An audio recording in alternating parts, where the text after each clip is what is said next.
Continues with CBS 2's Jeff Nguyen. He's live in Hollywood to tell us what fans have to say about all this. Jeff? Well, guys, there is a very small group out here on the Hollywood Walk of Fame. They have surrounded the star for President Trump. Just a few seconds ago, they just got up from taking a knee. They say they want to support NFL players exercising their First Amendment rights, and they also want to push back against the president after he stepped into the debate over the national anthem by using profanity.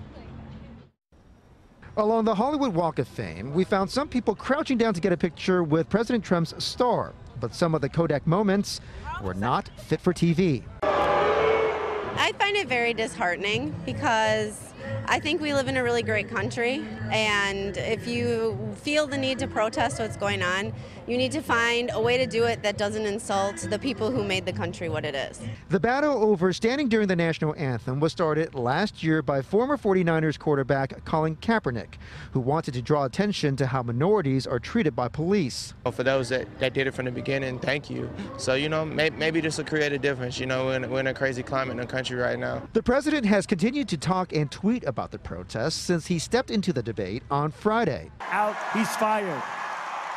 He's fired! But NFL players are unionized and they work under a collective bargaining agreement, so getting rid of them isn't so easy. If you're just protesting peacefully and quietly, then you should be able to do it. Here in California, the labor code protects the average worker as well. The law says an employer cannot come up with rules that forbids political activity as long as it's lawful. But not everyone agrees. I think they should be disciplined. I mean, if I don't do the expectations that are expected of me by my employer, I am disciplined. And this demonstration is expected to last until about 7 o'clock tonight. The people here say that what the president said on Friday as throughout the weekend shows that he is disrespecting the civil rights movement and the history of the civil rights movement. That's it for now. We'll send it back to you.